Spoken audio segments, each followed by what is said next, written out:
સપ્ત ઋષિઓમાં વશિષ્ઠ જે મુખ્ય ઋષિ તરીકે જેને ગણવામાં આવતા અને ખૂબ મહાન ઋષિ હતા, પણ એમની સાથે એમના પત્ની અરુંધતી રહેતા હતા. હવે એવામાં એક વખત સપ્ત ઋષિઓ કે વિહાર કરતા કરતા એક સુંદર મજાના સરોવરના કિનારે આવીને ઊભા રહ્યા અને એમાં એ સરોવરમાં ખૂબ સારા એવા પુષ્પો કમળના ખીલેલા એ જોયા. એટલે દરેક ઋષિઓએ પોતપોતાની રીતે ભગવાનની પૂજા કરવા માટે ત્યાંથી કમળના પુષ્પો લીધા, કિનારે મૂકી અને સરોવરમાં નાવા ગયા. થોડી વાર પછી બહાર આવીને જોયું તો એ કમળના પુષ્પો નહોતા.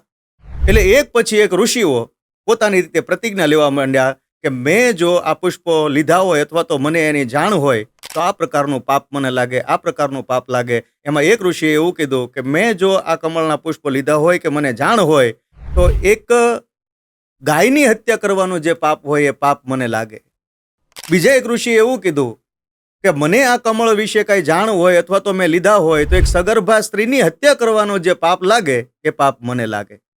અને છેલ્લે અરુંધતી ને જ્યારે વારો આવ્યો ત્યારે અરુંધતી એવું બોલ્યા કે એક ખોટ ખાપણવાળા બાળકને જન્મ આપવાનું પાપ જે એની માતાને ને એના પિતાને લાગે એ પાપ મને લાગે, જો આ કમળના પુષ્પ વિશે મને કોઈ જાણ હોય અથવા તો મેં લીધા હોય.